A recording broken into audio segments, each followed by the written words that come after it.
Yo. Hey, how's it going? It's going. It's going. How are you? How are you doing? I'm doing good. We had 50 seconds to Six. We to had the 6 podcast. seconds. Was it 6? 6 seconds. And then all of a sudden, I said something and you didn't respond to me. I'm like, Fluff. Yeah. Fluff. And then I look, I'm like, oh no. And then all my internet died. It just kind of flashed, so I don't know what happened. It'll probably happen again in the middle of the podcast. Of course. So yeah, it's funny too because you just laughed at something, and so like the Skype froze, and you're just like, so I'm like, PTR, are you there? And I switch back over to the camera, and just my gosh, yeah. So that's cool, man. Yeah. Welcome back. Welcome to episode 29 of the New Meta Podcast. 29. My name is ThaPChild. I'm Lord Fluffy, the face. Yeah, 29, man. We're getting up there. Someday it's going to be 290, you know? Wow. You really think you'll live that long? Probably not. I mean, I'm about to have a birthday soon. I'm going to turn 29. So. Wow, 29. That's weird. You're older than me, aren't you? I swear. I'm younger than you, man. No. Just by a month, though. Not by a lot. Just a month. Yeah. So yeah, a lot to talk about today.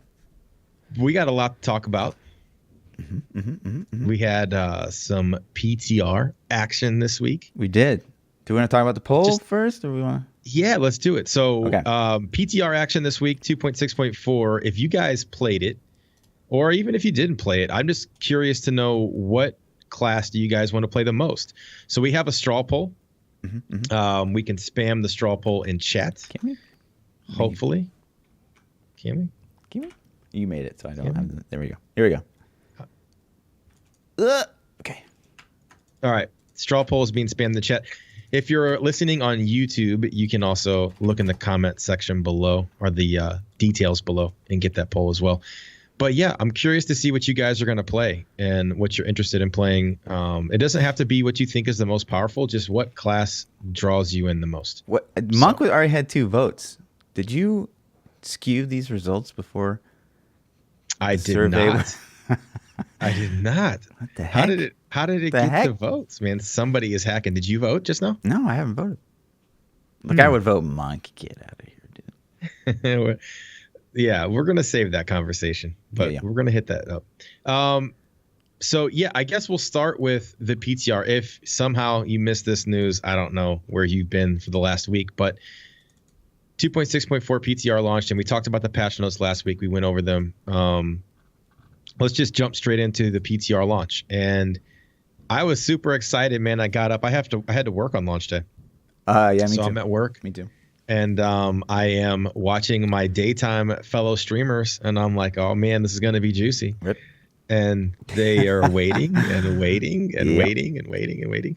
And it turned into kind of like entertainment in itself of when is this going to happen? And people are going freak out mode. And, oh, my God, if they don't launch by midnight, then they lied to us. And, it was comical. It could have turned pretty toxic. And it was already kind of toxic.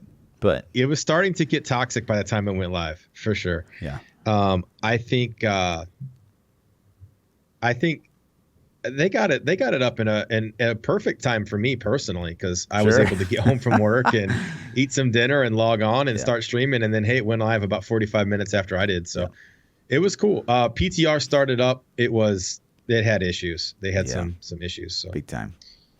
Yeah. And not just like performance issues, but there are a couple issues with PTR, in my opinion. So this patch, in my eyes, and we talked about this last week, is meant to be, a balance patch. They want to kind of buff up the other underperforming sets to reach like the 120 range that the top performing sets are currently on live, which is fantastic. Great idea, in theory. Yep. The problem is, and we addressed this and called it last week, is this Ring of Royal Grandeur buff that they're going to put on Season. It changes everything. Everything. And I thought going into PTR that the non-season would be what we know Diablo is with these balance updates. And that the seasonal theme would be the Rogue buff, right? Yeah. I I thought that too, and I actually spent a lot of time trying to work on my seasonal characters to get them stacked up with things to Really? be able to play the PTR, you know? Right. And then when we logged in, I do you think that was intentional, or do you I think this was the problem. I think the problem was they couldn't figure out how to get it to season 16, and somehow they couldn't figure out how to separate the buff from season and non-season. Something was going on, and I think that may have been why we had a 12, whatever, however many hour delay I think that in the start. they forgot to roll the season over when they started out the PTR, and that was kind of the performance issues that were happening. But I think that they didn't even think this through and went ahead and put up the seasonal buff on non-season. There was no Paragon cap. No There was Paragon no. cap. Yeah, so There was again, no. so they put it up. The Rogue season is already on the non-season PTR, so people are going to go and they're going to look and be like, "Oh my God, Monk is clearing 130 or whatever. That's crazy." But it's also wearing the Rogue buff, so it's like no one's really going to have an idea of whether or not these changes balance anything because you threw in the Rogue buff on the non-season leaderboard, which is so incredibly alarming. The royal ring buff is so powerful, and people are freaking out a little bit, and they're like, "Oh man, Inez is so Right. broken, and this is so broken." And I'm like, "You guys, we have a free royal ring buff." But not Like, just that, but getting. you look at the top of the leaderboards, you guys got like 8K Paragon, and people don't see that. People don't see like, oh, there's work buff. Oh, there's 8K Paragon. Like, how do you even quantify that, right? You look at a 131 GR clear, and the guy's got 8K Paragon and Rogue buff. How does that going to factor into what it looks like without these crazy things going on? Yeah, you gotta take it with a grain of salt. So what I did is, the Paragon filtering is easy. Like I wish there was an actual filter, but just go down the leaderboards until you find somebody in a ballpark Paragon range that is acceptable to you, and then check them out, see what they're doing, see what they're pushing. So to me, I had 2,900 Paragon in the off season. So when I was looking at people and comparing, like, oh, this guy did a 130, and I look and I inspect him and he's like 7,200 Paragon. I'm like, well, the difference Paragon makes is pretty apparent. And if you're not sure, take out a lot of your Paragon and just test. If I went from 2,900 Paragon to 800 Paragon, the difference was pretty noticeable. I mean, your toughness goes down, your damage obviously goes down. But the toughness hit was even super noticeable to me, that the amount of Paragon that it gives you. So there were problems with the launch. I think I can get over the Royal Ring buff a little bit. I mean, as long as Blizzard analyzes this data properly and realizes that this is seasonal Paragon. Do you really think that they are that, I don't know, in touch? Because that's a lot of mathematical evaluation. They're going to go back and they're going to see, okay, this guy was 7,364 Paragon, cleared a GR 131 within his Wave of Light, and he's wearing the Rogue buff. Okay, what does that mean if we deduce, that he's got blank Paragon? Like, it's just, there's no way that they know that. And so my fear is, one, they're going to try to balance this latest patch 264 around the Rogue buff and just get it wrong. So then season 17 rolls around and nothing's balanced anymore. Well, so what if the deal is, though, that next season they already know the buff they're going to give and they're going to give us another PTR for that? What if they just are trying to balance with seasonal themes from now on? But non-season doesn't get a theme. I don't know, man. Honestly, I don't know either. I think it should have. Our seasonal characters should have stayed seasonal, and they should have left it at season 15, right? With, and where we had seasonal characters. Or they should have done what they do every PTR, and they start at the PTR. The season that we're on ends, and so if people want to try the Rogue buff, they got to level a character on a brand new season on PTR, which would have been fine. Yeah, because it's just to test Rogue buff, and non-season should have been no Rogue buff. And what also is unfortunate is they didn't even reset the leaderboard. So like people are getting on and coming to my stream like, oh my God, you see the top Necro right now? He's running Thorns. I'm like, what? And so I look. I'm like, what? What do you mean? And you go look at like this 120 Thorns guy, and it's from 121 to 2018. So it's like not even from Yeah. this There were PTR. some things. So this kind of goes into something that we're going to talk about a little bit later, but it kind of rolls into if what if the classic team's never done a PTR, and so they got to call up John and like, yo, hey John, we need to do a PTR, man. We don't remember how to do it. Can you leave the project you're working on for a week and come help us set this PTR up? I could see that. And so, yeah, I'm being dead serious. And so John comes down and he's like, yeah, shit, man, I haven't done this in a year and a half. Sam took care of that for me. Yeah. Just let's do this. And so you got people that haven't done this. They haven't worked on Diablo in a year or more. But you hope they're a company trying to get like a PTR Blizzard going. has some documentation and there's not a bunch of tribal knowledge floating around the company. I would hope that they're smarter as a company, especially a big corporation, than that. People are secretive, man. That's job security for John. Yeah. By the way, I'm making up John. There is no John. I don't know a John. It's just fuck you, John. Name John. John. It's fucking Sneaky Steve is who it is. So, I don't know, man. I don't know. It's interesting. The length of the PTR. Yeah, is I didn't even. Did too. You notice that last week? I didn't. What, the week? That it was going to be 1 week long. Yeah, I think we talked about that. I didn't even notice. And someone was in my chat and they're like, what do you think about, like, what are you going to test before the PTR ends? I was like, well, we have like months, or like, we got to like early January probably to test these changes. And then I read it's like 1 week.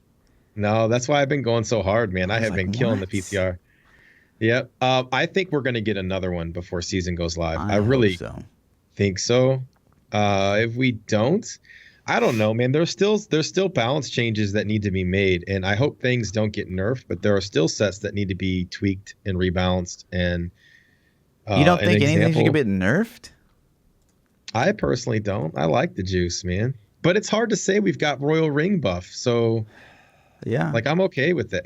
I like we were saying earlier. I don't know. If I can still do a 130 on Inez without Royal Ring buff, then that might be a little broken. I think if you're doing over 120 and you have like 3K, it probably needs to be toned down a little bit. But again, we have Rourke buff on, so we don't really know. Yeah, I don't know. I personally don't want any nerfs. So I don't. You can't. What we work so hard to balance. Like we've got 3 sets that are kind of in conjunction with each other, right? You got Pestilence, you've got Firebird, and you've got Raycor. That's okay. And next season Crusader we can Condemned. just juice those up a little more. The problem is they only have so much headroom. Yeah, exactly. They only have so much headroom. That's left. another good point. If 150 is the cap, then we really can't afford power creep. The problem is you got to nerf on PTR, because if you don't nerf on PTR and you let it go to live and then you nerf it later on in the interest of balance, it's a bigger issue. But if you get it right and you nerf it on PTR, it's just, you're testing changes before they make it to live. But that being said, I wouldn't mind if they maybe didn't, like, if they're just going to push this through to live, like, whatever. I don't like it, but it's fine. And, people can have like a season of crazy innas. But I would hope that they would let this go through with the intent of nerfing it later on, because stuff should be balanced to 120. We need balance. I don't think they can do nerfs later on unless they do a sweeping nerf across the board, right, for everything. And I mean total hard reset, take us back down to Greater Rift 30. What? But if they did something like that, then they're going to have to make it some kind of mechanic in game to explain it.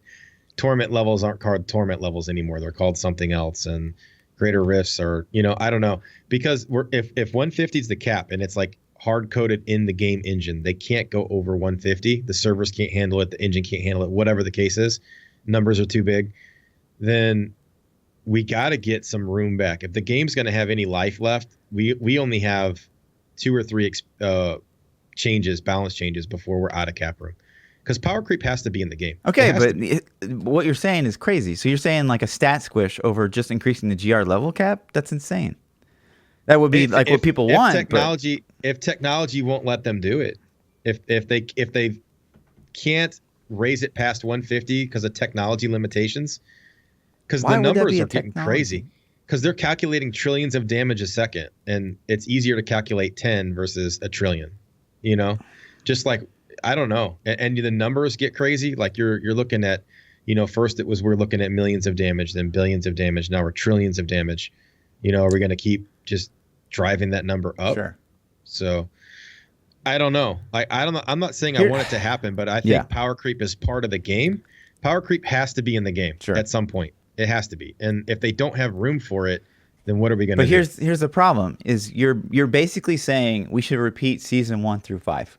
Like that's what you're saying, because you're saying don't nerf anything, and so then next season, everyone's playing Innas and everything else sucks, and it's just like, no, we're repeating the same mistakes. We're gonna have like a shift in the meta. Everyone's gonna play that new thing instead of trying to finally achieve balance and have all sets kind of be able to do a certain GR level. We're going to go down that dark path that we were on the early seasons. Mm-hmm. I would hate that. Do you think they can achieve total Zen? Do you think they can get balance? I think they can get within 2 or 3 levels, especially since like it doesn't even require a developer to change numbers. It doesn't. So it's like just get an intern or like this. You get this whole quality assurance community that does it for free. How do you balance that though? I mean, a couple like you. There are certain outlier people that are just really good. You know what I mean? No doubt. So is that what you go on? Yeah. You go off the one guy whose skill, like this one barb or these 5 barbs can do like 125, right? Sure. And then everybody else is in like the 117 range. Mm-hmm. So is 117 the balance or is 125 the balance? Is, so say, you get 2K Paragon, and we'll just use me as an example, right? So I got a 117 with 2K Paragon on the dot. I think that's pretty reasonable. So I think that the same thing should be kind of scaled for all the metas for every class. And I think the cap of what you should be able to accomplish in a season should be like a 120, which would be like 3K, 3,500, kind of what really hardcore players can push. The 120 should be kind of where we should go. So that would be my dream. With this PTR did not give them the data they need to balance the sets within that range. Not at all. So I don't see how it could have. Right. But that being said, I had a lot of fun. Yeah, no doubt. I had a lot of fun. Right. So if this went live, would I continue to have a lot of fun? Sure. I would.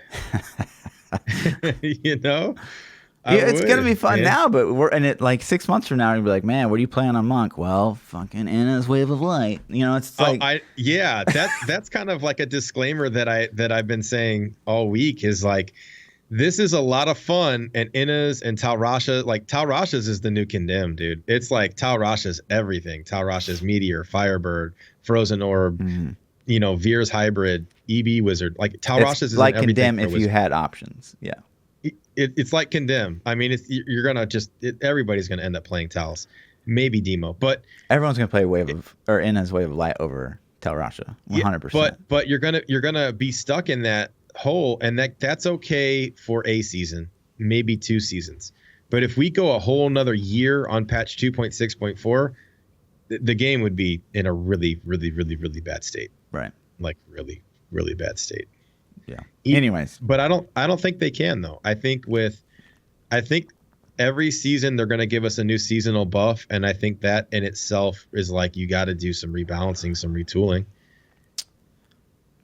They need to set a base level, and that's what I hope that they were aiming to do with this patch, so that bring the sets closer to one another. But if they're just going to throw up a Rourke buff on non-season with no Paragon cap, it's just so pointless. It's so pointless. Anyways, let's just look. Yeah. Let's look at what everyone's doing right now, right? So Monk, 131, 7.3K Paragon. So find someone reasonable. And to me, reasonable would be like 3K. Yeah. This guy's 32.99, 3,500. 125 with Inna's Wave of Light, which is insane. Really insane. And here's another point to this. It's like, no one's really probably fishing that crazy hard on PTR right now. I bet some of these guys are. But we're talking like versus end of season fishing? Probably not. I mean, no. Like they already got the mat stacked up. They probably got tons of keys, man. I don't know. Versus seasonal keys, surprised. They got all those non-seasonal keys. I'd be super surprised if every number we see doesn't go up by 1 or 2 if this went live, or even more, like 3.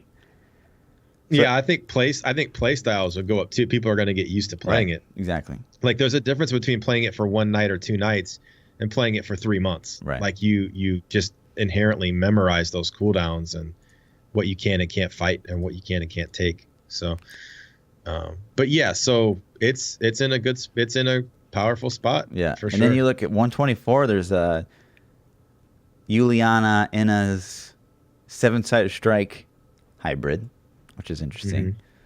You go for a little bit further down, you'll run into stuff like Generator Monk. I think is actually here. Yeah, you get double Generator Monk in the top, which is Radiant and Inna's.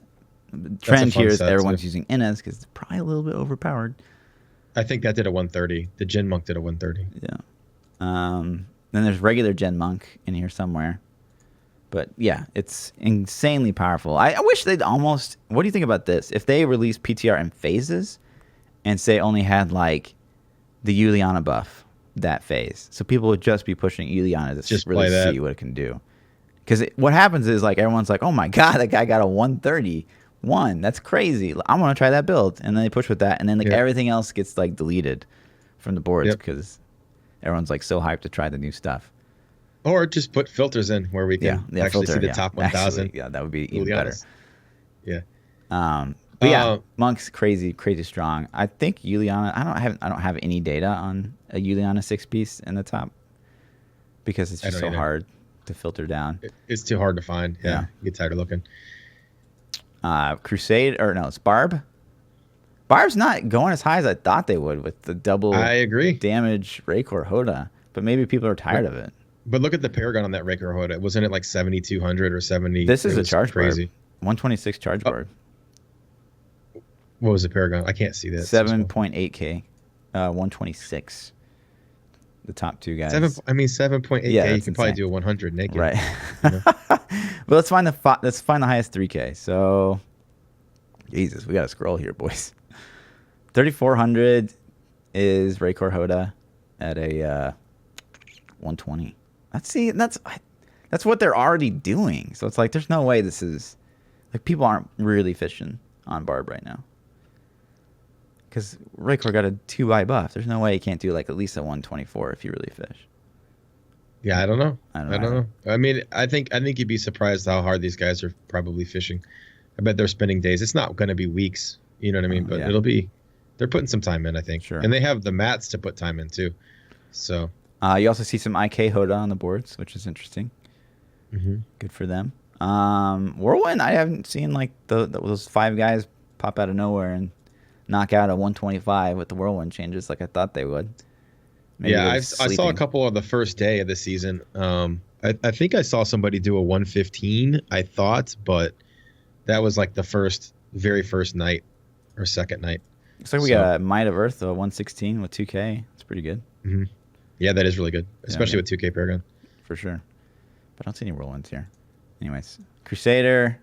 Crusaders I'm actually pretty happy with so far. So we got in the top spot, granted his Paragon's insane, 7K, but it's Roland. No, Rollins. This is Hammers. I can see.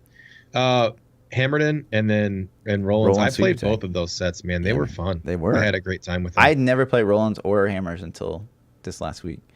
And we made like a little so we made like a little speed build for both, and both were able to kind of do like pre-patch condemn level juice, really. So it was really fun. Hammer's a little squishy, but it also makes it more engaging to me. So I usually like it when builds are squishy. But let me find I thought Hammers was pretty tanky. I didn't have that much trouble with it, but I wasn't pushing crazy high. I think I did like a 108 or something. I was just trying to like speed 95s in like 3 minutes. Yeah, I had a push build on, so I was doing a push build, so different setups, sure. But yeah, 3K Paragon, a 120 on Hammers. So I think that's pretty good. Yeah, it was fun. And Rollins felt really good too. I did a 95 in Rollins without even re-rolling my gear. Yeah. So I literally just put the set on, and I didn't roll anything. I didn't make anything ancient. I just threw it on. Now, granted, I did use all my Paragon for that 95, but I did it in, I don't know, 6 minutes. You'd be kind of stupid. People are like, oh, do you have your Paragon in? I'm like, of course. Because if they're really doing mathematics here, like you're not benefiting anyone by pushing the leaderboard with your Paragon out. So that's what they said, and I'm like, okay, let's take my Paragon out, and I put my Paragon at 800, and then I actually just rolled the gear, the same set. Yeah. I actually did it faster with rolled gear and 800 Paragon than I did with all my Paragon and unrolled gear. Yeah. So but 95 was super easy, and then I think I took the Rollins up to 105, and it was at 100 or 105, I can't remember. It was fun. Yeah. It was a really, really easy build to play. Yeah. Like super easy. I think all the Crusader builds are yeah. easy to play. Condemn, Hammered In, and Rollins are all just like, can you mash a button? Okay. Yeah. You can win. Invoker, it looks like 118 with 3.3, which I think is pretty decent. So maybe It's even not a smaller buff, like a teeny tiny little buff. Yeah. Crusaders is a good place. I like where Crusaders are at. Demon Hunter. Demon Hunter multi-shot is absolutely nutso inside it. Like you can GR 100 in like 2 minutes. That's crazy. Yeah. Wave of Light. Inna's Wave of Light. Yeah. Crazy. 2.5. I think it's even faster, honestly. Think so? Mm-hmm. Yeah. It's because Inna's Wave of Light, the best builds like they. It's kind of dense. I guess they're both kind of density based, but yeah. Shadow Impale is pretty nuts too. Right. It is insane. Such a tank, and the damage is absolutely crazy. You can wreck shop with Shadow, and I think it's got to be the easiest build in the game to play. Mm-hmm. I can't think, like, people are like Condemn. I'm like, well, Condemn you have to smash buttons so your fingers might wear out. With Impale, it's like, can you press left click and right click? Yeah, and that's it. Yeah. Okay, then you can win. You can do 120s. Right. You know. And that's what it's kind of bumming me out a little bit, to get off topic for a second. It's the thing that bums me out about this PTR is, so you look at builds that are like super engaging, super challenging to play, like say Blightspear, for example. I'm not gonna be able to do Blightspear GR 100 in 2.5 minutes. I just like, there's no way I'm gonna do that. And it sucks that, a build like Wave of Light, which is just, dashing strike,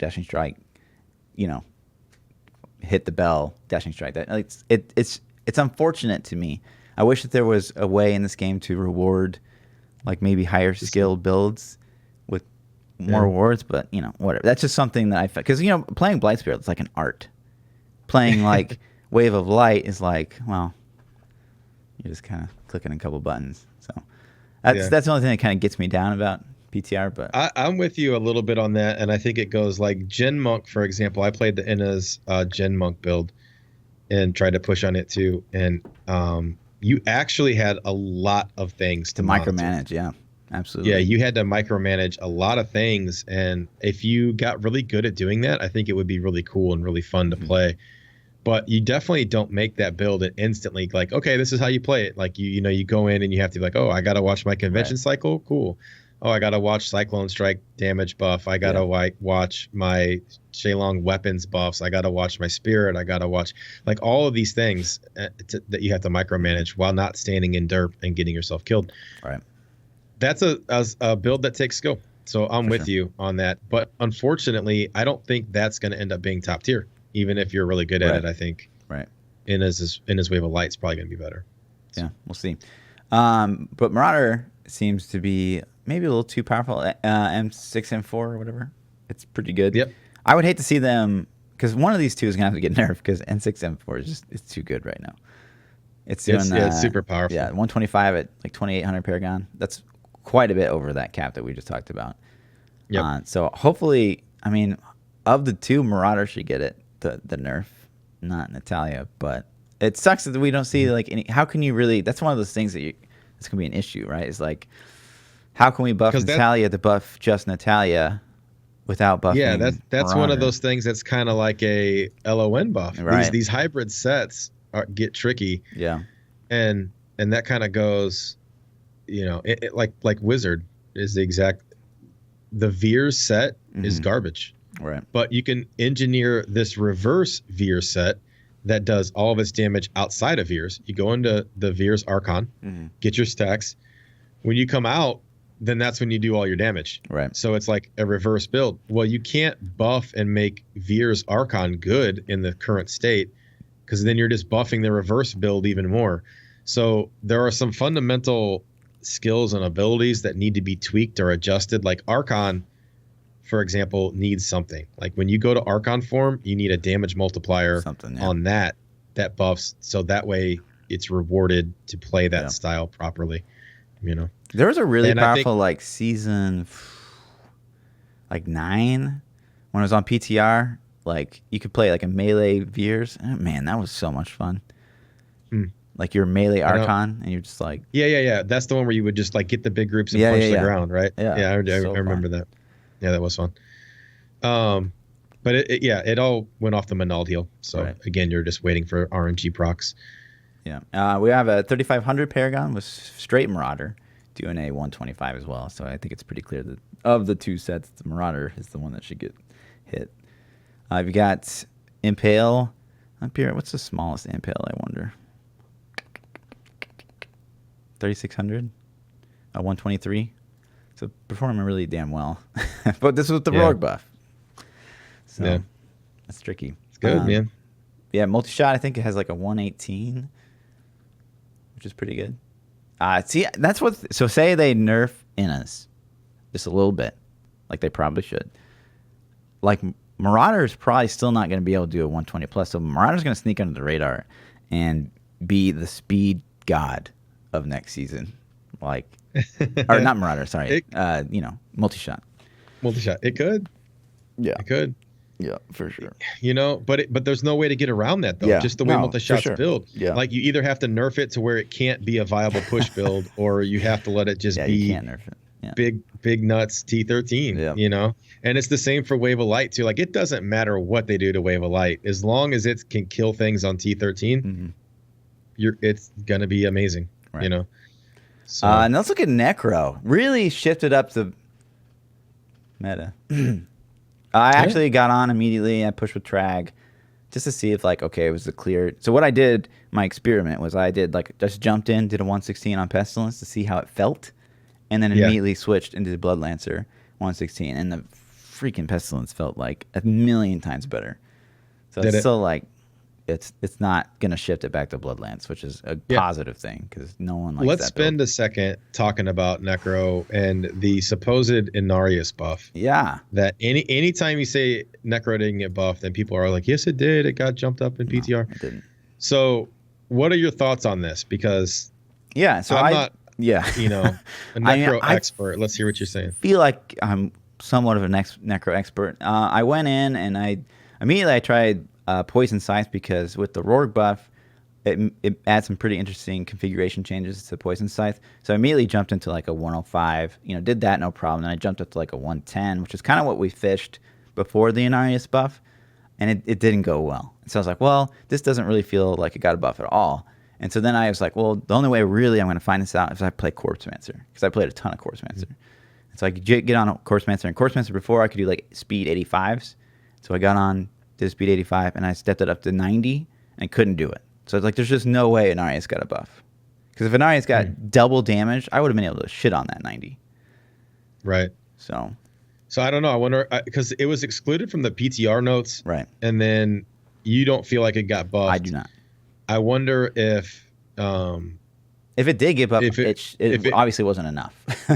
Yeah, that's what I'm saying too. If it did get buffed and we can't tell, then it's not a buff. Right. But I'm wondering if it was excluded for the notes for a reason. Like the buff didn't work and the tooltip went in. Like maybe they updated tooltips, but the changes never really went live. That's why they excluded it from the patch notes. So yeah. But it's like, who knows? To just buff Inarius, I want it to happen. As much as I want them to double the damage on Inarius, like that'd be great. But you got to consider 4-man Inarius RGK. Like that's just going to make it way too strong. So that falls in that category like Veers and some of the other builds where they have to actually examine the class abilities, figure out what's going to make the RGK super powerful, and compensate for that when you buff Inarius up. Right. Or remove Thorns from Necro like I want. But you could nerf Thorns on the Necro and achieve the same thing. Because again, I'm sure if they have the data, they can definitely see that no one plays Thorns unless you're 4-man meta pushing. Like just no one plays Thorns on Necro. Yep. So, but I was really hoping Inarius gets some buffs, and it's not, the patch hasn't gone live yet, so we still have some hope that maybe they can do some things. So, but Witch Doctor, huh?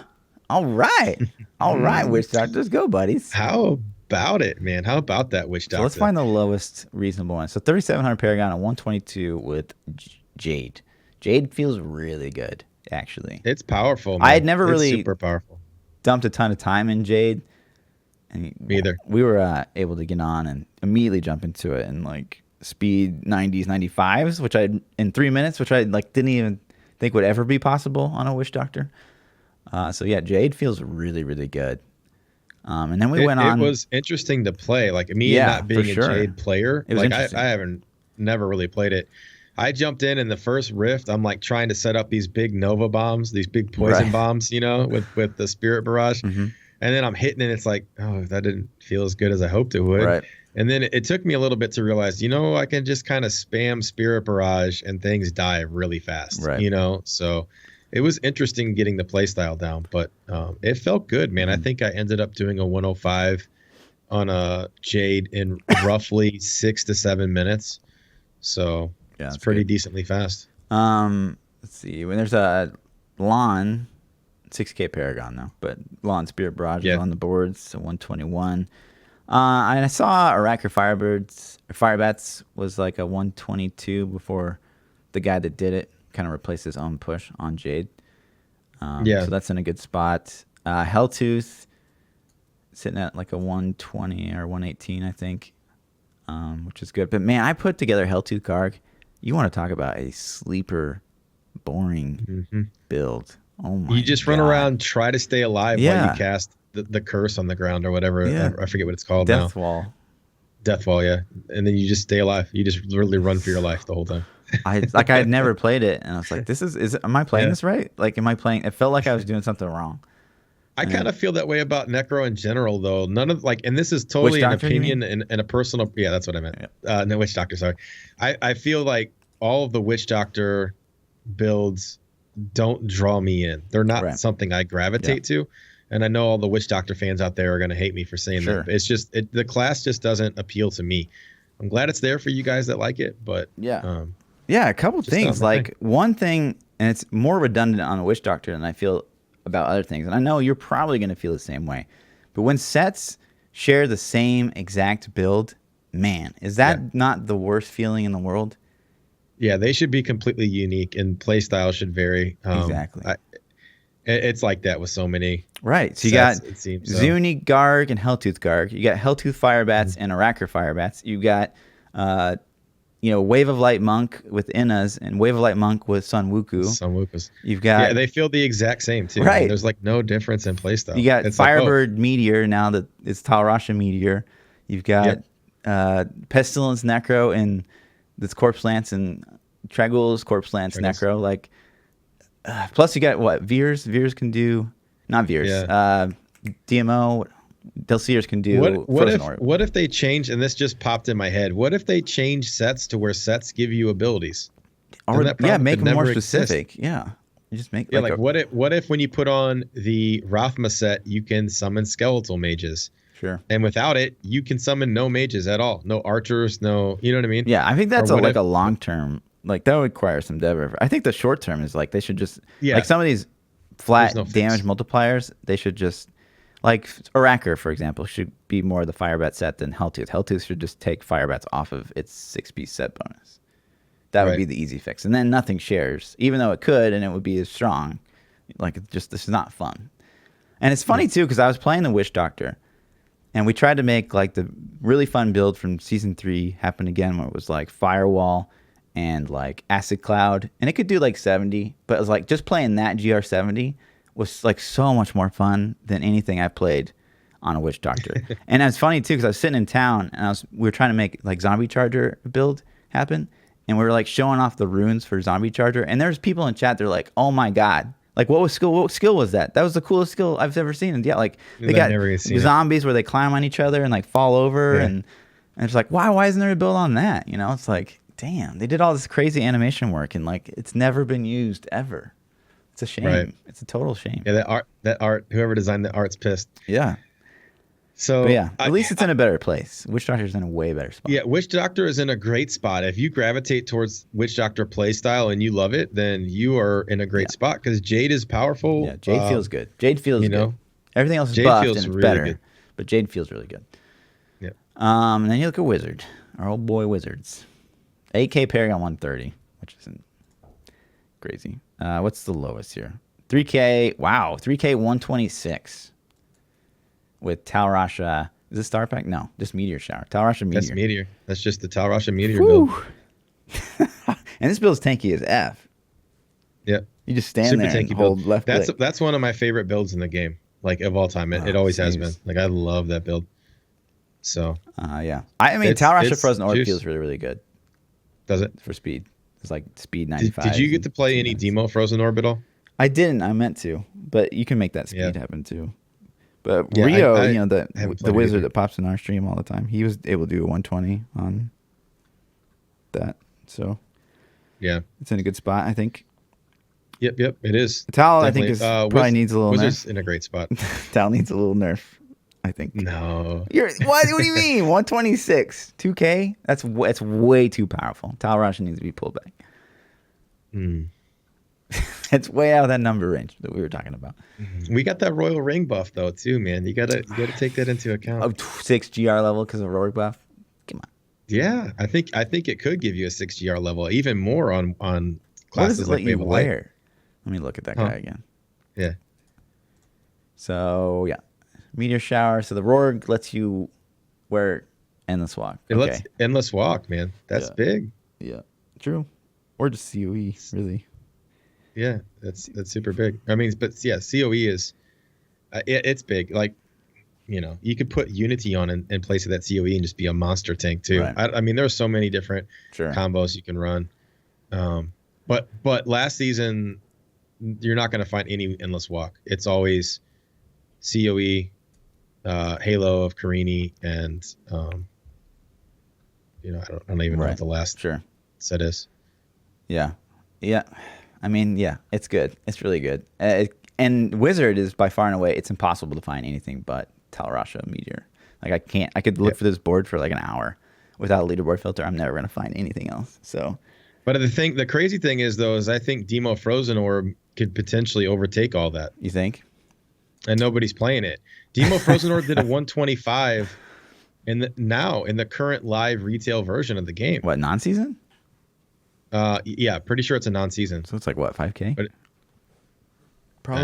I don't know. But I mean, it did a 125. Yeah. So if you put that extra juice on there, sure. I just don't think people are pushing it right now because they're so into Tals. Let's look at the group boards, shall we? So, 2-man, 135 with what is this? Meteor again. Star Pack though this time. Star Pack, Tal Rasha, and a support monk. A 135. The four-man meta. That's pretty much all it is, probably, right? It's Wizard. Like it is on live now, right? Star Pack and I haven't looked at 2's ladder all season. I'm not gonna look at 3 because no one really plays 3. 4-man, 146 with, I'm guessing, support monk, support barb. This is Impale RGK. Oh shit! I think that's what everybody wants. Yep. And Star Pack again. Yeah. Star Pack Wiz. Yep. Star Pack Tal Rasha Wiz. Tal Rasha's. Yep. So the 4-man's not going to change much. Like I said, the only difference that I can really see is it's going to be Tal Rasha's Wiz, and it's going to be potentially Impale Demon Hunter RGKs. Right. I'm surprised that they do that well. I'm surprised that they're outclassing Necro. Oh, yeah. I think they're. Do you think someone would try to push the leaderboards on PTR right now with an RGK Necro over? Like, because I feel Impale DH is infinitely better to play, and Impale DH has like a lot of use outside of the Rift Guardian. Yeah, it's more viable to the run. I think the Necro would probably still kill the Rift Guardian faster, but the entire run would probably be smoother. Right. And then the RGK is probably not limited as much. The RGK Demon Hunter is not limited to the Rift Guardian type as much either. Right. Like you get Hamlin, it's not up, leave the Rift. Yeah. Right. So for sure. I don't know. But it's interesting. And then let's scroll down here. Kind of the more interesting, at least to me, is the speed meta. And I think it's been cleared. But the highest, there was a 105 in 2.5 minutes with, what was it? I think it was 3 charge. No, was it 3 multi-shot and 1 charge bar or something like that? Or it was. I've heard people say that 3 Impale DHs and 1. I don't remember the last class. Was it a Z? I don't know, maybe a Z monk, or I can't remember. But 3 Impale Necro or Demon Hunters were able to just smoke through the rift and blow up like some 105s, 110s in like 3 minutes. Yeah, because they just elite snipe the whole time. And then so I've been playing on my stream a lot yesterday. Actually, we played the Immortal Kings Raycor hybrid and a Z monk, a Z barb, and then an Impale Demon Hunter. And then we switched out the Z barb later on for another Furious Charge Immortal Kings hybrid. And they went really well. The team had to synergize a little bit. There's a mindset difference in running those. Sure. Whereas, you know, with rats, you're like sniping the elites kind of too and killing the trash while you move. Yeah. But with this you really needed trash. And if there wasn't trash, we wasted too much time just single targeting those elites. Yeah. It went okay. We did like 110s in 6 minutes. We did 115s in like 7 to 8 minutes. Those times could definitely be improved as the players got better at playing it and you got better synergy with your team and stuff. But I think 3 charge barbs and a DH could, if they could stay alive, you know, you could put on, like I didn't have Band of Might on and I was straight glass cannon because I had support. So I had like 450k HP, max damage on everything. If you got 3 of those and an Impale DH, put on some Band of Mites to stay alive. Could be interesting. Yeah, could be interesting. But hopefully, I mean, this is kind of indicative of what we'll see next season. I'm hoping that I honestly, like, people are always like, how do you feel about Necro potentially falling out of the meta? And I'm honestly excited about it. I don't like when Necro's in the meta. And it's kind of for selfish reasons, because if Necro's not in meta, it means less people are going to bot the Necro, and it's less rats I have to compete with on my board. So, I'm excited. Hopefully rats won't be the best, is what I want. I would love rats to be an option, and always, because I don't like when they just like nerf something. It's still going to be an option. Yeah. Rats are still going to be super efficient. Everybody's talking about this is going to be better or that's going to be better. It's like rats can just destroy right out of the gate. As soon as you get the basic equipment, you're doing 85s, 90s instantly. I mean, and you're smoking them too. Right. And this season will be Rorg, and so we can wear like Ceraplate. We could. So what I did on my rat, I tested this actually. I took off my pants and I put on the Swamplanders and got an extra 20% physical on my rat. It took my physical damage up to 8 million. We were pooping on 110s. We really were. I mean, it was kind of crazy. Right. So rats are still so powerful, but I just think that people want to get away from them so bad. Even if they're more efficient, I don't think people are going to do them next season. I think they're going to gravitate towards these new metas, and that's cool. I'm happy. So. For sure. But yeah, it's looking good. What class do you think is going to get botted the most next season? Wizard. Think it's still going to be Crusader? I think it'll be Crusader until they figure out how to script, Wizard as well as they have with the Condemn Crusader. So you think it'll be Crusader until they script Wiz and then it'll switch over? Yeah. Because Wiz is literally Wave of Light. Inna's Wave of Light is so tanky. Oh, you're right. Oh. And it's in like everything? I don't know. You could do... Yeah, I think... Wave of Light Monk or... It's probably still Taurasha. Probably still. I don't know. We'll have to see. I don't know, man. It'll be interesting. What's the bot meta? That's what we've come to. So, hopefully there are no bots, man. Yeah. I hope that this balance patch comes with some this sneaky back end stuff. Yeah, some sneaky back end. Get them. Right. Get them. The dream. What? Okay. So, poof. Tomorrow season starts. What are you playing? Monk and his monk. Really? Yeah. In his Wave of Light. I love it, man. I'm not gonna lie. I have a ton of fun on it, but it doesn't play any different than Son Wuku. Okay. So here's my reasoning. Barb and Monk are so close to first place for me. They're both really, really neck and neck. But the thing that edges Monk over is it's like Sun Wuku Wave of Light on crack. It's like juiced up, crazy toughness. You have the shield. There are different setups you can run, but the setup I like has the immunity shield for 4 seconds. It's like a get out of jail free card. It's like, oh, nope, I'm good. It's just fun to me. I enjoy it. I have a good time. And then also, if you juice up your Inna set, you can also get a Generator Monk set, which is really fun to play. And I really want to push on Generator a little bit to get better at it because it was so engaging. It was probably the most engaging play style I've played in a long, long time. And I liked it. It was kind of fun to have that complete breakout. However, Barbarian is in such a good spot, man. It's got, and Monk kind of too. It's got the Z specs, so you can do rat runs, you can do meta pulls, you can do whatever new meta comes. This like kind of potentially charge. Yeah. So you got all these things. Then you got your Immortal King's Rakor Furious Charge build. Leapquake feels good. Whirlwind feels good. Rakor Hoda is still the same. It still feels great. And then Immortal Kings just got juiced up. Right. So every single spec you could possibly do on Barb feels great. It feels good. Yeah. So what's your favorite build on? Is it the Innis right now? Oh man. I don't know. Like I honestly think I'm really liking the Charge Barb, the Furious Charge Immortal Kings hybrid. Is a lot of fun to play, but I haven't tried pushing on it. If you never played Charge Barb was a thing for like 5 seasons. I did play it a little, but not a lot, man. I was a Crusader a lot during those times. Like the Hammerden build, I played Hammerden a lot. And so when I built that set, I instantly knew how to play it. I went in and smashed out like a 108 pretty much instantly with crafted gear that I just made. Because you stutter step your way through the rift. And Hammerden feels fun too because you can dodge all that damage. You go up in the air so long when you do your, I forgot the name of the ability now. Yeah, Falling Sword. It like you can just dodge so many bad things, and that makes it pretty fun. Yeah. So. Yeah, man. How about you? What are you playing, man? Like next season starts, what class are you rolling? If Necro's not in the meta, Necro. Really? Yeah, because I want to be at number 1 without having to compete against jerks. Bots. But honestly, my favorite build, we're all at that speed life.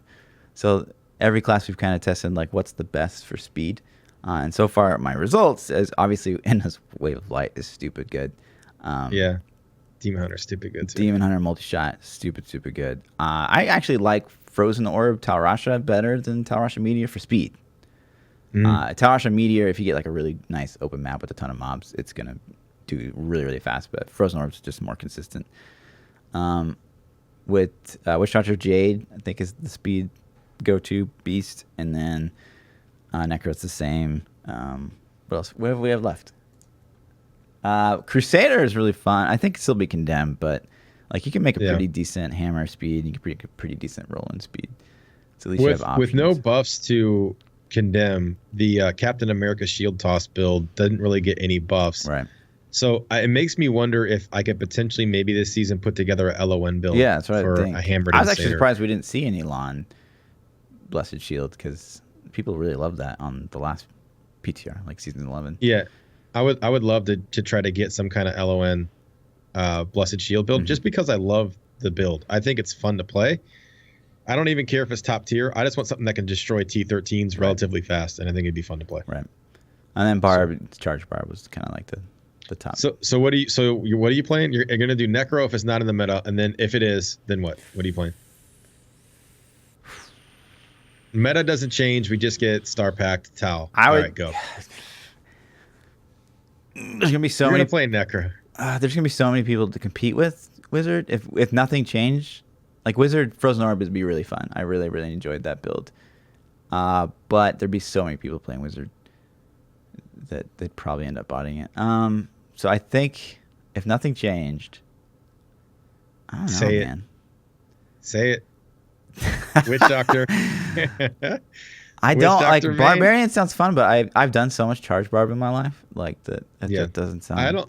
I don't know. You think Charge Barb's gonna beat out Rakor? I just think people are enjoying playing it. Yeah, I don't think it will. No, but I don't think it will either. But I it's think the speed. Like for me, that would be what I play a lot because that would be the best speed build right now. Maybe Witch Doctor Jade. It could be fun. Who knows? So you don't even know, basically. I really have no idea. Whatever people. What if they buff Anarius? They buff Anarius, then there's no doubt. Like I already want to play Necro. If they buff Anarius, I'm gonna play Necro. So you're done. Poison Even Sight. if it's not top tier, still doing it. Yeah, for sure, dude. It's my shit. For sure. It's my class. I made it. Anyways. Okay, so Kotaku came out with this article, Yeah, this and thing's I'm crazy, man. I'm sure most of you guys have seen this, but I want to talk about this a little bit. This is kind of a long. We've been ranting about things for a while. We probably should have did this sooner, but the Yeah, it'll be fine. article We can have a basically long this one. article is so big, it's so long, and it talks about so many things. Like basically in a quick summary, it's summarizing what happened with Diablo and how we ended up at the point we're at with Diablo 3 in a stale place, kind of forgotten on the shelf, with no announcement in a Diablo Immortal game. So to set this up, this is like Kotaku. I mean, he's predicted Jason things correctly, wrote it. right, Yeah, in the past. Hopefully it's legit. I mean, we really have no way. Like Blizzard, so he came out with this article that said Diablo 4 was supposed to be revealed at BlizzCon, and Blizzard came out and said, no, that's not true at all. But then he goes on into this article, and he's like, no, I've got some like employees that talk to me. Yeah. And so, yeah, backstory for this guy, Jason Schreier, if you don't know who he is, I've been following this guy for a couple of years. All of his stuff that I've ever read is right on point. Like anything that's ever been confirmed, he has got tons of stuff confirmed. So if he writes something, it's usually on point. I don't think he makes crap up or lies or embellishes too much. This would be very intricate makeup if he did. You know what I mean? Like this would be so much work. I personally take this at face value. I think it's legit. So, but yeah. So he goes on to talk about he intros it with talking about how kind of the feeling at Blizzard has significantly changed in the past year. It's become more of like a shift towards fiscal values, like cutting costs and seeing the bottom line with the dime. It's all about that money life, and while they deny that, it's just what most employees have definitely felt the strain of. And in one of the quotes, it's like it's weird to hear them like nickel and dime because like that's never ever been like a thing at Blizzard before. And they hired some new CFO that was all about cutting from costs Activision. From Activision. Yeah. Yeah. So that sounds like a shift, and it kind of sounds like it's got employees like morale kind of like an all-time low, which makes sense. I've actually been in this exact scenario where like it's a pretty cool company, and then like some new management comes in and just like kind of kills the vibe. Yep. They also go on to talk about how Diablo 3 was supposed to have a second expansion. Yep. Which I found to be really interesting. Yeah, the funny thing about this whole point is that after ROS finished, the higher ups or the executive team said that they felt Diablo 3 was a huge fuck up, and they weren't going to make a second expansion. They canceled it. So vanilla was so poor and the reception was so poor, or perceived to be so poor, that even though ROS put the game in a good light, they didn't even care about that. They had already made up their mind, no second expansion before ROS even dropped. Is kind of what it sounds like. And the quote exactly, just to interject that, said that what they told the team was, "You finished Reaper of Souls, it's really good, but we think the best thing for the IP is to move on to Diablo 4 in whatever form that will be." Right after they finished ROS. Yep. And they put the perspective. I can see why. So ROS only sold like 5 times less copies than vanilla. Yep. It sold 3 million or something, which is crazy. Yeah, 3 million units. And we don't really know the numbers, but it's leaked that vanilla sold 15 million. Right. And then ROS got 3. So. But I could see, and this is something we talk about a lot, is like how many people, regardless of how good Diablo 3 is ever going to get, how many people felt so slighted by the initial Diablo 3 that they would never come back no matter what. Yeah. And they wouldn't come back until like, they saw a 4 behind the Diablo instead of a 3. Probably. So I can see it's hard why. for me to get in that mindset because I don't play that way. To me, like people make mistakes, and then if they make them right, who cares? It's like, okay, you messed up, shame on me. But I don't know. I think Destiny's going through the same thing right now, where Activision announced that their engagement isn't as high as they wanted it to be for Forsaken, even though Forsaken is probably the best the game has ever been on Destiny 1 or 2. They pissed off so many people they don't come back, and I think that kind of had the same effect for Diablo 3.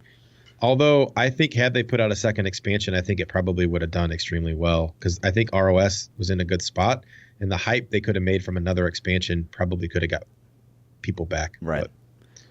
But then it goes on and it gets even weirder. So the Diablo 3, which is like codenamed Team 3, began working on like what Diablo 4 I guess was gonna be initially, which was basically like a Dark Souls Diablo game.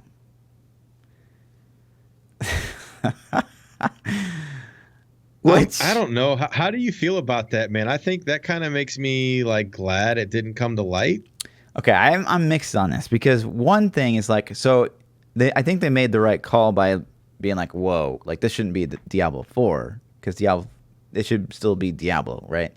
I think they made the right choice, but I think if they, like, what if at BlizzCon they had said, hey, we've got this side project we're working on, it's a Dark Souls Diablo game versus, Diablo Immortal, people have been like, okay, cool, that could be fun. Yeah, maybe.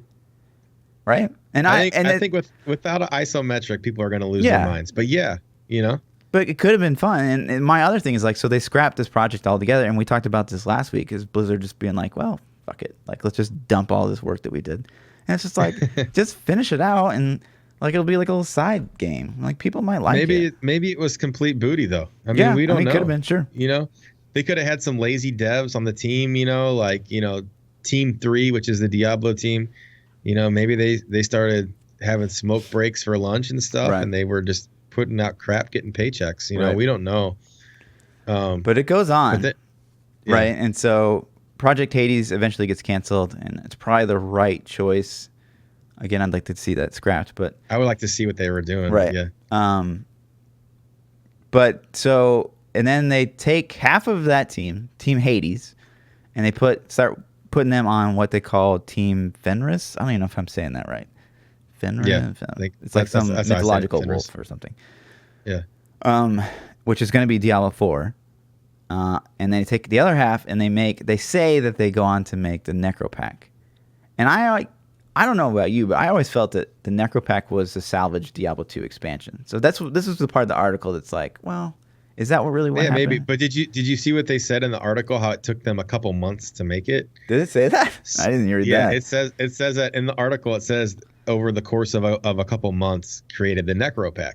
What the fuck? And it's like it didn't say years. It said months. So like it takes them months to get us a shitty balance patch. No offense to the shitty balance patch. I love it, but it's like if they have people out there that are skilled enough to give us a Necro in less than 6 months. The best class ever to be added in 2 months? Wow. Like, what the F, man? Where are more classes? Where's Amazon? Where's Druid? Where's... I don't care. Make some stuff up, man. Give me a Lich King. I don't care. I'll do whatever. But, yeah, that's crazy. Yeah, I don't know. So... but yeah, so they took half the team, this Team 3, and half of them went to work on Diablo 4, half of them went to work on the Necropack. And then, yeah, the article keeps going. It says that originally at BlizzCon, Diablo 4 was slated to be announced with Diablo Immortal, which is, we've talked about before. It's very plausible. It's a very plausible scenario. And that would have made way more sense as to why it got that top spot at BlizzCon. It's because initially it was supposed to be something else. Supposed to be. Right. I wonder at what point do you realize we're fucked? Like, there had to be a moment when they're like, man, we sold BlizzCon tickets, we hyped Diablo, we don't have a demo to show off, and now we have at what point did they go, oh man? I guess the moment they released that post that said, we're just going to set expectations. I mean, I guess that was the moment, like around that time frame. Yeah. Is when they really realized. I mean, how great would it be to be a fly out on the wall on any of these conversations? It's like, what's going on over there?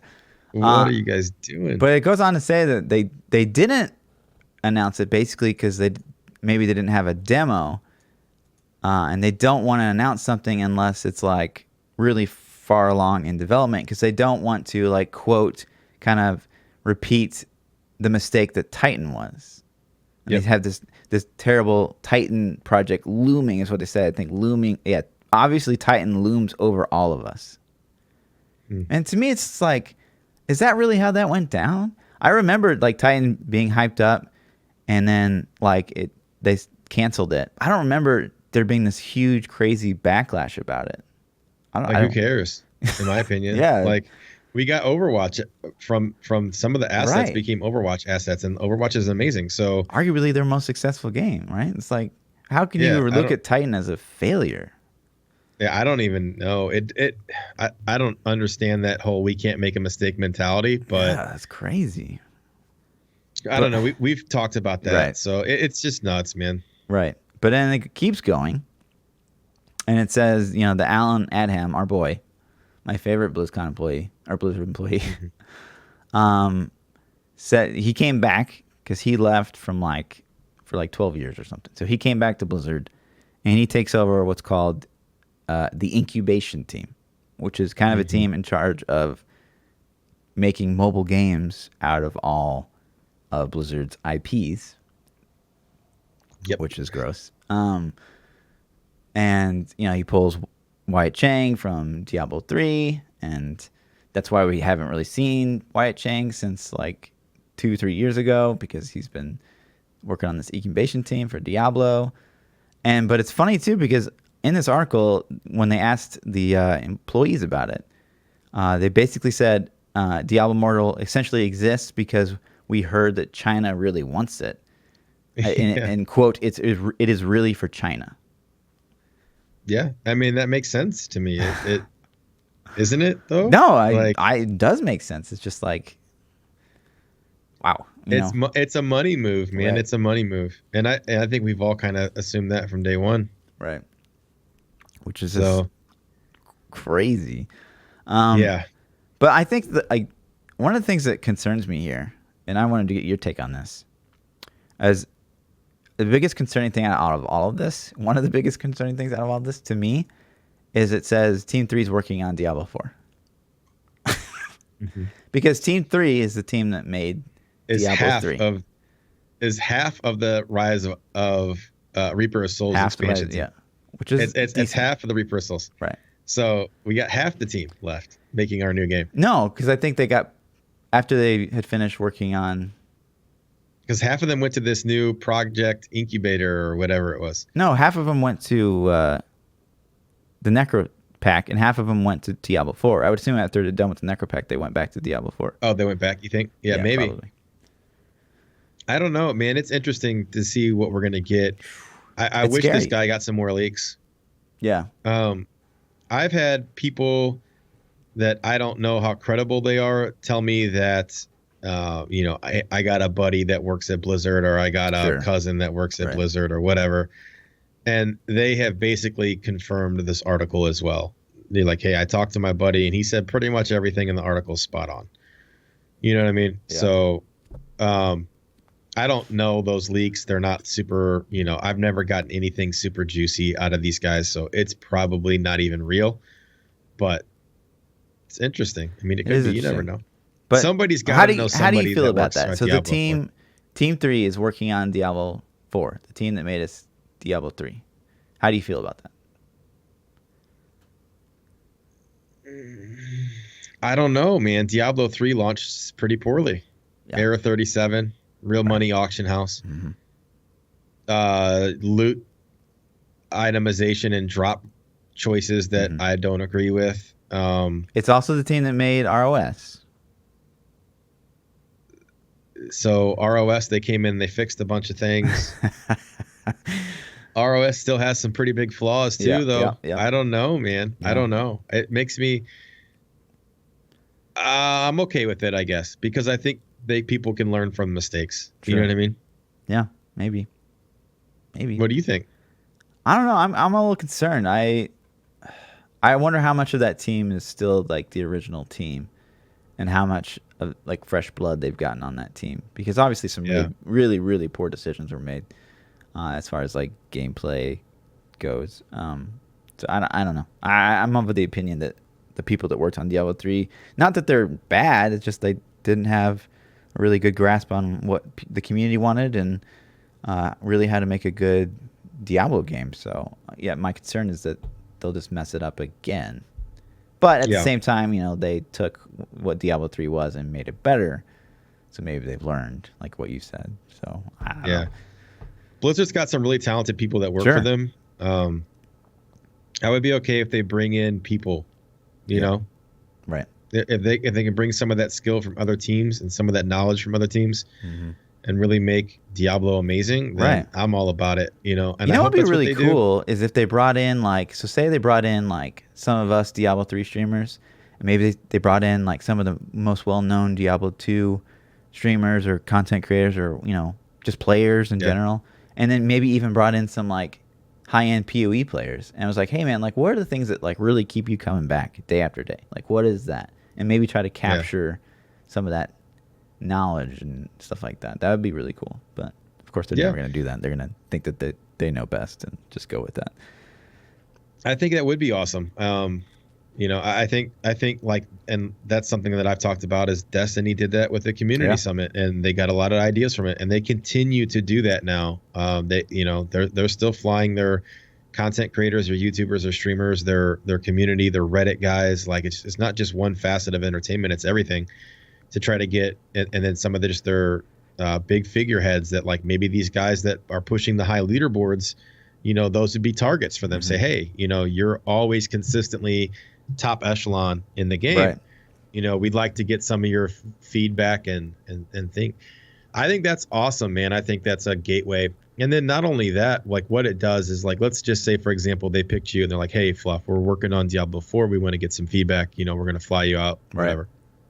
Then you have the opportunity to say, all right, community, I'm getting ready to go out there. What messages do you guys really want to make sure that I talk about? Sure. What concerns do you have? And then you're kind of like a voice, at least into your section of the community. An elected official, if you will. Yeah. And people are already the game's not designed for streamers. We get that. Yeah. It's not what we're saying. We're just trying to be a gateway to help. Right. I think we don't have our hand on the pulse of the whole community, but a big chunk.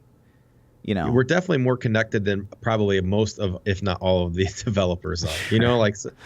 I mean, these guys, you got to realize some of these guys that make the game, if they're coding the game all day, they're not going to stop coding the game and play the game.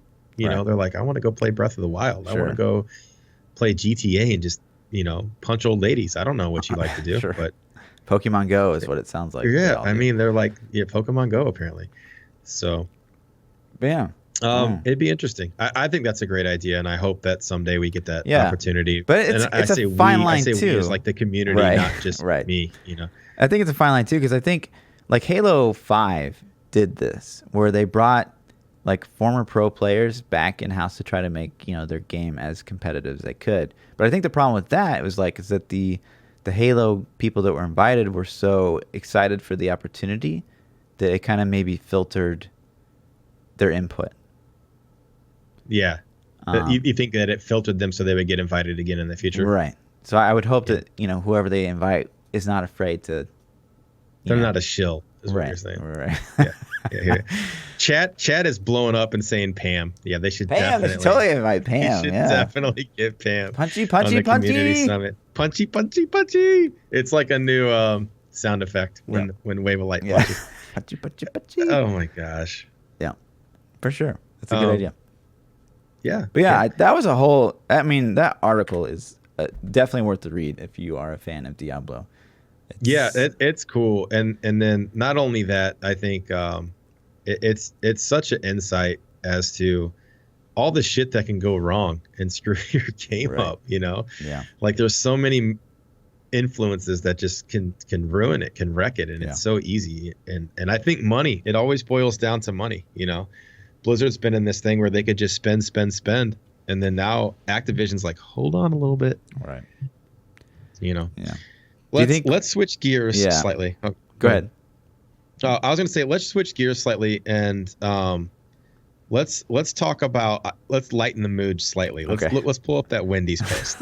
I don't know if you guys have seen that. Surely you guys have seen this. Fucking savage, dude. All right. So Wendy's tweeted out, I already know y'all about to ask for something for National Fast Food Day. So download our app and get a free Junior Bacon Cheeseburger with any purchase. And so naturally, someone tweeted at them, but what if I don't have a phone? To which Wendy's replied, "Then you won't be playing the new Diablo." I fucking love Wendy's, man. I tell you what, that legitimately is gonna make me buy Wendy's food. Like, I am gonna pass up McDonald's and go to Wendy's because of this post, and I'm not lying about that. I'm genuinely serious. Whew. That's savage and cold, and I love it, man. That was amazing. God damn. That was amazing. Savage. So, those redheads, you gotta look out for those. They are spicy. Yeah. Wendy's is on point, man. Their Twitter is actually amazing. So, God damn. But anyway, I thought it'd be fun to get a little joke in. We got one more thing on there. Do you want to talk about that, or you just want to hit Twitter questions? What time did we start? We started late, didn't we? Or did we? I have no idea. I don't really care. We can do it. Yeah, let's just talk about it. So Brandy tweeted out. This is kind of a long while. I think this was still actually this is November 27th. Never mind. She said, "Unpopular opinion time. Everyone should read this article." She posts this article that says, complaining about the game you love is the new school worst in the worst way. And it goes on to talk about okay, how broken is game balance really? Because he goes on to say okay, Final Fantasy VI when it came out, it had a stat called evade, and it did absolutely nothing for your character.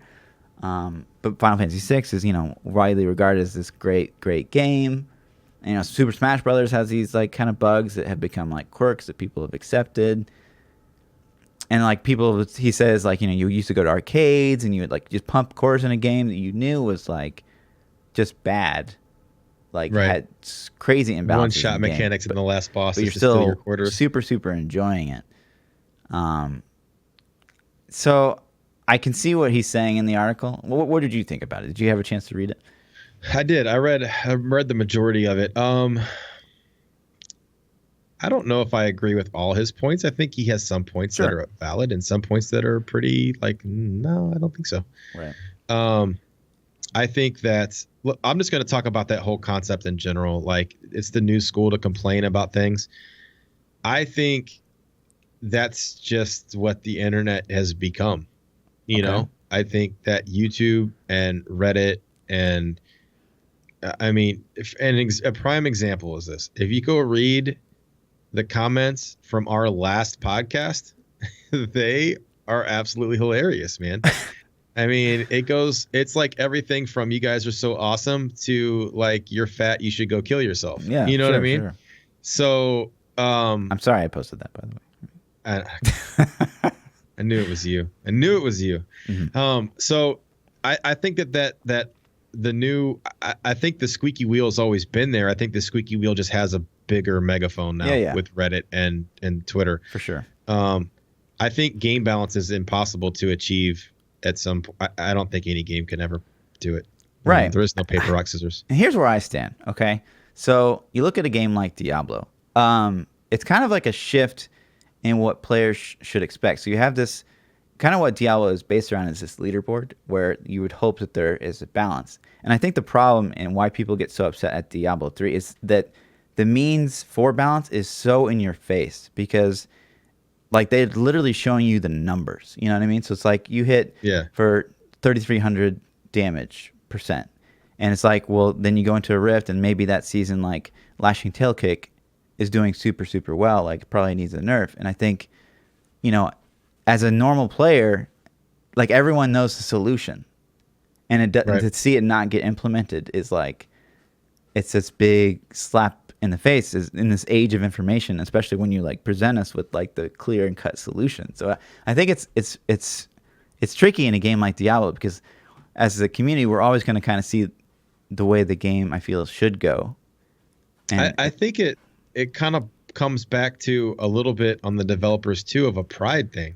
I think a lot of people are no, I'm right, you're wrong. Sure. And then the gamers come back and say, no, I'm right, you're wrong. Sure. And it's it's super hard to convince either party that they're wrong. And you kind of just get in this stalemate. Ultimately, the developers have the final say. Absolutely. So if they feel like they're right, your game's not going to get touched the way you want it to get touched. Right.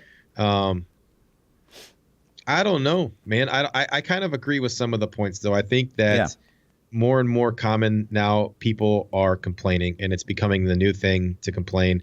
And I think that some of these people that complain are going to be the people that are still pumping out the money to play. Right. Like, oh, if you don't fix Necro next season, I'm going to uninstall Diablo. And then next season comes and they play the shit out of Crusader. Sure. You know what I mean? Yeah. And it's just like, come on, man. I think goes to, I don't think that this is all super negative. I think that some of this gets construed as a negative. So like say, we come in here week after week and are like, hey, I can't believe this is going on, or, this is obviously not right, and blah, blah, blah. And it's not like we're saying it like, oh, we know so much better, or like, God, they're so stupid over there. It's just like, we're so passionate. We love the game. You know what I mean? It's like, this is why we're here, because we ultimately really, really love the game. We would just really, really like to see the game, continue to mold and continue to morph into even better game. And I think the passion sometimes gets lost in negativity, which is unfortunate. And we're wrong a lot of times too. Yeah. Like there are changes that I want that I'm sure if they were implemented, here's my go-to that I think is a wrong wish, but we all want it. Okay. Everybody always is saying, "Can I get my pet to pick up mats?" And I'm like, that's a great quality of life change. However, you realize that you're just taking out part of the loot in a loot-based game. So eventually, once you take out that, then what's it going to be? I want a pet that picks up my legendaries. Yeah, I want a pet I want a pet to pick up my legendaries. All right, cool. I want to auto spin my Paragon. I want a pet that runs a GR70 for me. Yeah, I want a pet that'll actually attack things. I want a follower that can clear T13s by himself. I want to send him on missions. I don't even want to have to send him on missions. It just starts this daisy chain, and so there's always going to be that one thing that makes a game monotonous, especially in a grindy game like Diablo. You have to grind, and I want a pet to pick up my pets too. I want a pet to pick my pets. I want a pet to pick up my mats. I do, but do I? When I think about it, do I? I don't know. Yeah. To me, that's just such an insignificant thing that doesn't even pop up in my brain. I don't know. I get asked. I get that all the time. Yeah, I do too. It's like, for sure. It's like I want my quality of life, man. They're like, oh, the next one they got to put in is pet pick up mats, and I'm like, no, that's not even on the radar. Right. The only thing I'm thinking is leaderboard filter, and everything else is just. So, that's actually one of the questions, and we're talking about it. I'm going to ask this question first. Okay. What quality of life change do you want more than anything right now after the PTR? Yeah, without question, it's a leaderboard filter. Is it? Yeah. I think I want more stash space. Slightly. I mean, just like the tiniest bit above leaderboard filter. Really? But I really, really want to play more classes. I want more sets. I need more room. I don't have enough room to play everything, and I want to play everything. No, and I think the majority of players would agree with you over me, is that they would rather have stash than leaderboard filter. Because I'm looking at it from like and to be honest, I might even put stash filter above leaderboard filter. Stash filter over okay, now you're out of control. Now you're out of control. I know. Because and I'm being a little, I'm trying to step back a little bit, because I think I personally would like a leaderboard filter, but I think there's the leaderboard is the top 1,000 people, right? Yeah. Of all the people that play, only the top 1,000 are represented on that board. Sure. We got way more than 1,000 people that play the game. Yeah. That probably don't give a rat's ass about the leaderboard. Okay. You know what I mean? Everybody cares about their stash space. But what if there's a filter, and then maybe that gets extended, right? So like the top 1,000 and Arias. So then it's like you're pulling in more people technically. You're going to pull in more people if it works that way. Right. If it worked that way, yes. If it worked that way. That's more tables in a So I would probably like the leaderboard filter over the stash filter, but I can see the stash filter being a bigger impact. Yeah. Encompassing more players. Yeah. So, but if you're already making filters, you might as well just double down, Yeah. Doing both. Yeah. I think, again, I agree. Most players would probably agree with you. Me, I want the leaderboard filter more than anything, but I could definitely see everyone agreeing with what you say. How much stash space do you think we need to realistically be like, this is an acceptable level for the rest of the end of Diablo 3's life? Double what we have now? Yeah, I think people want just like insane amounts, like so they can keep like every legendary for every class. I think realistically, if we could finish out the second tab, or maybe 3 tabs altogether. tab. So it's not technically double. So we had 3. If we had 3 tabs, I think that'd be pretty good. I did this. I want 8 full tabs. I want 8 of the little treasure chests at the top. 1 for every class, and then 1 for just random stuff. And that's super overkill, I think. But that would almost triple our storage space. Not quite. Right. So those little treasure chests at the top, we'll call those. Right. You know, 3 more tabs on the right, and you want another treasure chest as well. I want 8 of those total treasure chests. You're out of control, dude. I want 1 for every class, because 1 for every class would give you 5 tabs per class. So that's going to give you 1 full tab for like all your sets, 1 full tab for your armor and your weapons, and then maybe a little extra on the side. You're just keeping like, if you have that big of hoarding issues, you're keeping too much dumb stuff. Like honestly, I could get by with less. I'm just saying, like, if somebody was like, we're going to sell you tabs, how many are you going to buy? Yeah. I want to be like, give me 8. Right. I'll take 8, please. 8, please, sir. Right. That's like, I don't know, though. Like, that many tabs is like you're saving shit. Like, maybe you got a primal butcher's carver on your barbarian, and you're like, oh, I can't wait for one day. This will be easy. I mean, why not save it, man? You got to save it. Because it's garbage. It's terrible. Primal of every single item. Guys, if you're saving, like, remorseless, we'll use that as an example, too, right? That should be an achievement. To have everything primal? To have everything primal. It should be an achievement. Yeah. A conquest. A feat of strength. Especially the way this game works, like saving every set totally makes sense. If you get like a primal set item, you should really hang on to that, honestly, like forever. Because if the set ever gets buffed, it's going to get reflected in that set. But if you get a legendary and it doesn't have a use in any build currently, guys, I know it's hard, but just salvage it. Not if it's primal. If it's primal, salvage it. If it's not used in any build, life. Stop enable them hoarding. Oh my gosh. Oh my gosh. Yeah. All right, let's head up some Twitter questions. Yeah. Speaking of Twitter questions, let's just jump in. Sure. Onion Killer says, what was better, patch 2.6.1 or 2.6.4, excluding the quality of life changes? 2.6.1. I think so too. 2.6.1 was such a great step in the right direction, and 2.6.4 is hard to tell if it's a step in the right direction. It's definitely going to be fun, and we're so hungry right now that it's like this peanut butter and jelly sandwich looks like a steak. Right. You know what I mean? Right. But I don't know. I'm going to say 2.6.1. Sure. Yeah. I mean, the builds that came out of 2.6.1 were a lot. I mean, there's so many. It was great. It was a great bounce patch. Yeah. Lady Giggles asks, and I've got this question from a lot of people. When are you going to have guests on the podcast? I've been reaching out to people, and I haven't got responses back from the guys I'm trying to get.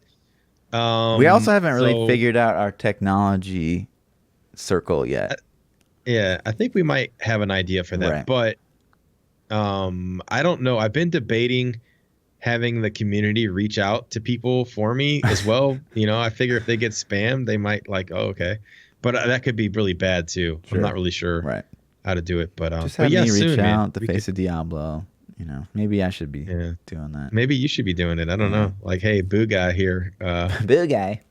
Boo Guy here. Can you want to do a podcast? It's your boy. So linear, but that is something that we've talked about. Right. It's not like we're against it 100%, but we just want to make sure that we get the right people and have the right. I think for me, it's more concerned with the technology. Because right now we're using like Skype and it's terrible. And we tried Discord and it didn't work for us. But we've heard recently that Discord's better. Yeah, we tested it a while back and it looked a lot better. So maybe we're gonna switch over to Discord because anybody can get Discord. Right. So it's kind of a concern of like maybe we get David Brevik next week, but it's like, oh, we've never done that, and then So we're working on it. We're working on it. Linear asked, would you rather see new sets or sets redesigned? I mean, for me, it's new sets. We fell into the rabbit hole of redesigning sets season after season and not getting new content. So I'd rather new have sets. 100%, not even a question, because new sets give you new stuff and you get to keep old stuff. A redesign, you lose your old stuff. So, and there's going to be that one guy out there that loves that shitty old set that you hate and you want to get changed. Right. So let him keep his prize and you get yours too. Yep. So, Agreed. Serious Gaming says, do you think if Fluff asks another question at BlizzCon next year, it'll mean another patch and make that thing like Red Shirt Guy? Make that a thing like Red Shirt Guy? I think, yeah. So the original, I had to look this up because I didn't really know. Because I've never done BlizzCon. But Red Shirt Guy was like this on point lore guy with World of Warcraft. It like called out devs on like lore mistakes. Hilarious. So I don't know that I understand necessarily what he means. So basically, I think he's saying that we got this patch because you got everybody to boo at Diablo Immortals, and that's why we didn't get necro buffs either. Yeah, and that's why they ignored necro. I mean, if you guys need me to step up and take that every year, but honestly, do you think? Let me ask you this: if they saw me in line next year, do you think they would let me ask a question? Sure. Yeah, I don't. I think that your question was intended harmlessly, and I think that they understand that. I hope so. We'll see. I would think so. Now, if Red Shirt Guy gets in line again next year, like, do I think they're going to let him ask a question? Do I think they're ever going to let people step in line and ask questions again? Right. No. Yeah. I think that next year it's going to be ask your question to the community manager, and the community manager relays that message while you stand next to them and look pretty. Right. So. Right. That'll never happen again. It got ruined. Yeah. B-Trav says, with all the new buffs happening, could you and Fluff try to theory craft a new group that would be able to push, like the meta pull barb Z Monk RGK Star Pact? Not live on stream in the question and answer section, but could we? Yeah, I mean, we could probably theory craft stuff. Would it stick? I don't know. Oh, there's like a new that could rival the current meta. Or I think they're just saying, or could we just like theory craft 4-man metas if there's going to be one available? Honestly, and people ask me this a lot. It's like, I really don't do that much 4-man. Like, I just don't. It's not really my thing. So yeah. I'm not even like the best person to ask about that. Yeah, I like the theory craft, but I don't credit myself with like anything super crazy awesome. It's fun to me to like, oh, there's a skill or an ability that I think is cool. Let me see if I can make this viable. That's kind of like how my theory crafting works. All my theory crafting is based around the solo player. Like, I really couldn't give two shits about what the meta. The meta is something that just kind of happens, and like I'll do it if I want to level my gems or whatever. But to me, this game is way more about the solo player. Yeah, it's for me, it's more about ability fun. So like, I mean, prime example is Captain America Crusader. Right. Like, I love that ability. So this next season, after all these buffs and the Royal Ring buff, I am definitely going to try to make LON Captain America build, just because I think it's fun and it'll be cool. That's probably more. And then I try to maybe do some speed if I'm playing a character class and I think I found a speed build that I like more than other things out there. Then I'll throw that out too. Right. But yeah, it'd be interesting. Demonic Grizz says, with all the new builds coming out because of the new buffs, have they altered your minds on what you're going to main for season 16? Yes, 100%. Changed my opinion. Yeah. I mean, they have. Either way you look at it, it's like, well, I mean, I always want to play Necro, but if Necro's not in the meta, I want to play Necro to get a higher spot. But if Necro is in the meta, it's probably because they got a buff to something. I don't know. So I'll play it anyway. So, yeah, we'll see. I was probably going to do Tal Rasha Wizard next season, and I'm not now. Like, Tal Rasha's is one of my favorite sets of all time, but Barb, any set for Barb is viable, and that's super appealing to me because it keeps the game fresh. It doesn't make it monotonous. And then Monk is just, it's Monk, man. It's the same. Like, the Monk's got Z builds. It's got RGK potential, maybe, possibly. It's got, Wave of Light and other things. So, but yeah, changed my opinion for sure. Mr. Benji says, curious what you guys think the 4-man meta will be. It's all 4-man metas.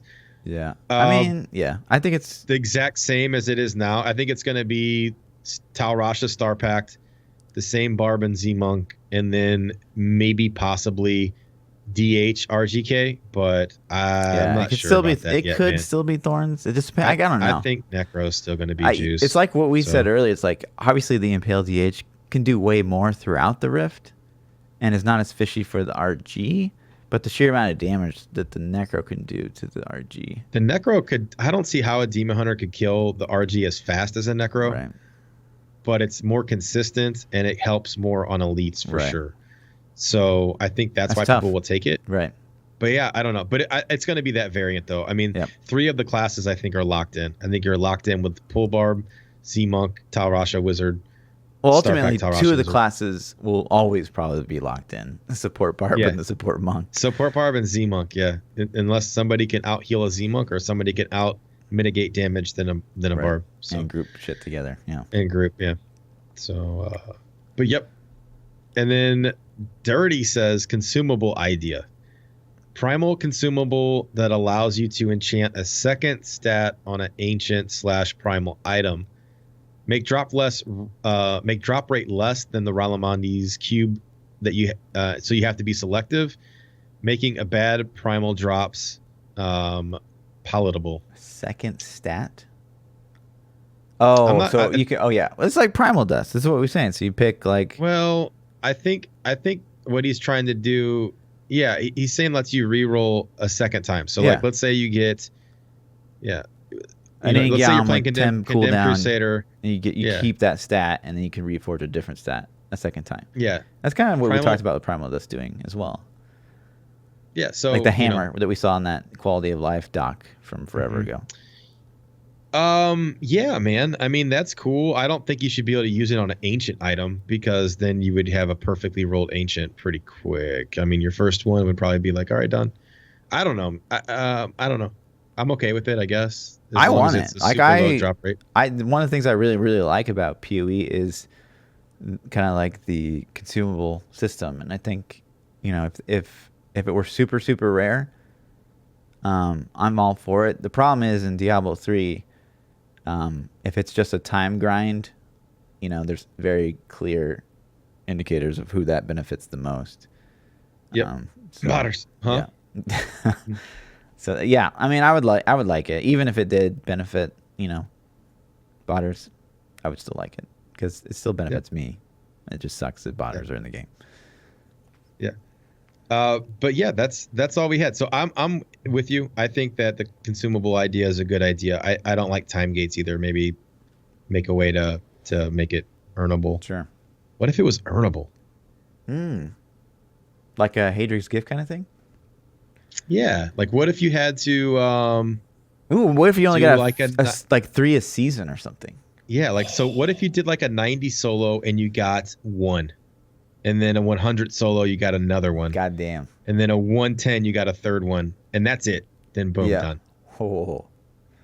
That'd be cool. And then you're gonna sit. What if you get that really good ancient and you use it, and then you get the primal on that shit, and you're gonna be like, oh my god! And then when you use it, that primal's dropping like the next rift. Yeah. Like that. So there it is. There you go, boys. There you go. See, theory crafting right here. Yeah. Done. There you go, dude. There it is, Blizzard. Hire us. Free content, Blizzard. Free content. I'll take my shield check. You can send it. Send it out next week, please. That's all we got, man. Yeah. We went over a little bit per usual. So yeah, good quality stuff. I am one last question before we get out of here. Okay. This has kind of been a hot topic going around, at least in my stream, and I've also seen this on Reddit. How do you feel about Blizzard's communication thus far after BlizzCon? Has there been any besides the post and the patch? I mean, that's what I'm saying. Like, is that enough for you to be like, we hear you, and then a week later we got patch notes, and then a couple days later we get PTR? I guess it depends on that's action. What we see on PTR coming. Like if they're actually on the forums and patrolling and taking people's feedback and just putting it in, maybe just not communicating that they are, then I think that is okay. Do you think that they need more? I mean, I get the impression you're thinking that it's still a little less than for sure. Yeah. I'm kind of in the same boat. We did get some content stuff though. So I personally don't feel like this was in the works prior to BlizzCon. Do you? The launch of the PTR, the amount of changes we got. I mean, they definitely tested some of these things because the numbers weren't crazy off like I thought they would be. Right. Some things are a little strong, but But it's like it's a pretty easy mathematical equation. It's just like it's going to take a lot more tweaking than they've done. I don't know. I don't know. It's just too like it depends. It depends on the size of their team, right? Because if it's like 5 guys and they said they've been working on this, like you're out of control. You're not developing at your job. You are playing Pokemon Go. Like you're not doing what you're supposed to do. Right. But if it's like one guy who's like an intern, yeah, okay, I'm with you. Yeah, I don't know, man. I don't know. I think their communication could be a little better. I think they could communicate a little more and give us feedback, even if it's not a lot. Just be like, hey, we're hearing your PTR stuff and we're working on analyzing the numbers, and maybe give us a timetable. Like, we're going to do another PTR. No, that's probably going to be it. We'll see you in season 17 or 16 or whatever season it is. 20. So. Yeah, I think more blue posts would go a long way on the forums. They used to do quite a bit, and they've just completely died off, the last year. So, yeah. All right, guys. That's it for me. I am going to be streaming after. I think you're going to be streaming after. So my name is ThaPChild. You can catch me on Twitter, Twitch, YouTube, everywhere at ThaPChild. I'm Lord_Fluffy. Double those underscores on the Twitters. We'll see you guys next week. Same time. Well, maybe a little earlier because your internet sucks. Peace out, guys. Peace out, dudes.